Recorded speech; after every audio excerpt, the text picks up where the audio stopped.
خلافت کہتے کسے؟ خلافت نام ہے حکومت الہیہ کا. اللہ کی حکومت، انسان کی خلافت. انسانی حاکمیت کفر ہے. آج بھی نعرہ لگ رہا ہے، آج بھی میں نے پڑھا ہے کسی صاحب کا، سیاسی کارکن کا بیان، عوامی حاکمیت کے قیام تک ہماری جد و جہد جاری رہے گی. یہ نعرہ کفر ہے، کلمہ کفر ہے. حاکمیت صرف اللہ کے لیے. اچھا حاکم اللہ ہے تو انسان کے پاس کیا ہے؟ خلافت. خلیفہ کسے کہتے ہیں؟ جانشین، نائب. اور سادہ ترین بات سمجھ لیجئے، یہ چونکہ بہرحال قریب ترین مثال ہے، ہم انگریز کے غلام تھے. بادشاہ کون تھا؟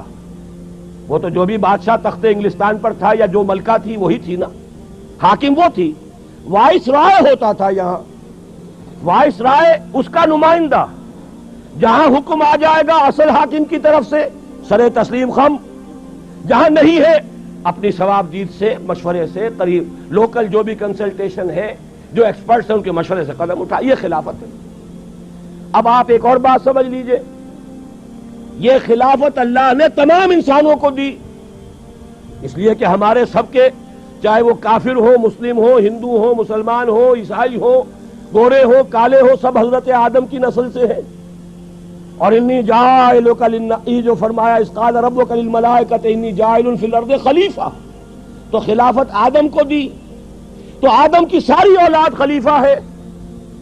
آپ کو بڑی عجیب بات معلوم ہوئی ہوگی، لیکن جو خلافت سے آگے بڑھ کر حاکم بننا چاہے وہ باغی ہے. سمجھ رہے بات؟ جو خلافت سے آگے بڑھ کر حاکم بننا چاہے گا وہ کون ہے؟ باغی ہے. لہذا جو تو مسلم ہے، مسلم کے معنی سر تسلیم خم کرنے والا، اللہ کی اطاعت قبول کرنے والا، مسلم خلافت کا حقدار ہے. غیر مسلم باغی ہے، وہ تو در حقیقت اللہ کے خلاف بغاوت کا عالم لے کر کھڑا ہوا ہے.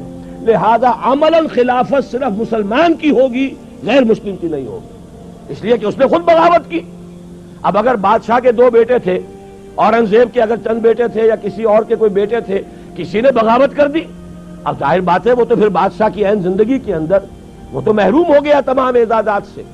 اسی طریقے سے اگرچہ اصلاً یہ خلافت کل بنی آدم کو اللہ نے عطا فرمائی، لیکن جنہوں نے اس خلافت سے آگے بڑھ کر حاکمیت کا دعویٰ کیا، چاہے وہ فرد ہو چاہے قوم ہو، وہ حاکمیت کا مدعی جو بھی ہے وہ گویا کہ اللہ کا باغی ہے، وہ خلافت سے محروم.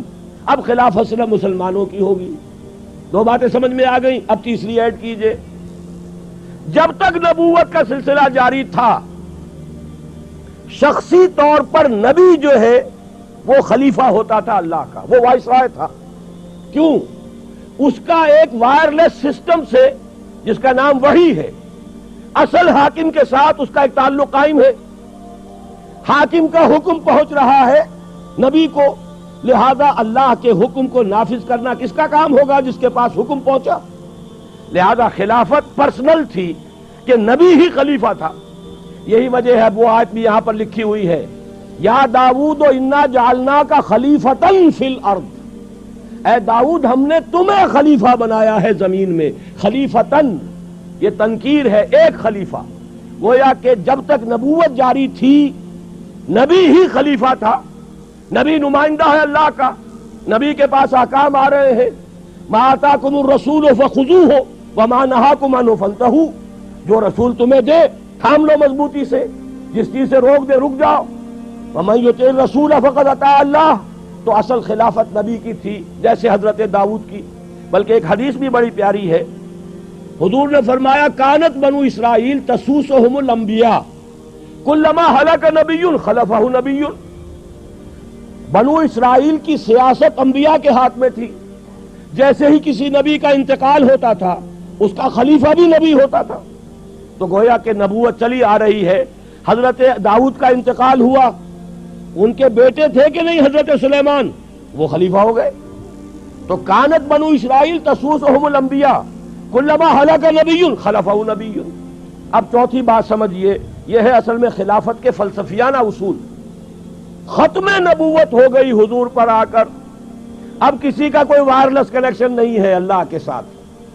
وہ تو کتاب اور سنت ہے. اب قرآن میں اللہ کی ہدایت، اللہ کا آخری ہدایت نامہ قرآن، نو انسان پیام آخری حامل او رحمت للعالمین، اور حضور کی سنت اب یہ ہے ہمیشہ کے لیے. لہذا اب خلافت جو ہے شخصی نہیں رہی، امت کی ہو گئی، مسلمانوں کی اجتماعی خلافت ہے. یہی وجہ ہے کہ پھر خلیفہ کو مسلمانوں نے منتخب کیا، مسلمانوں کی رائے سے ابو بکر خلیفہ بنے.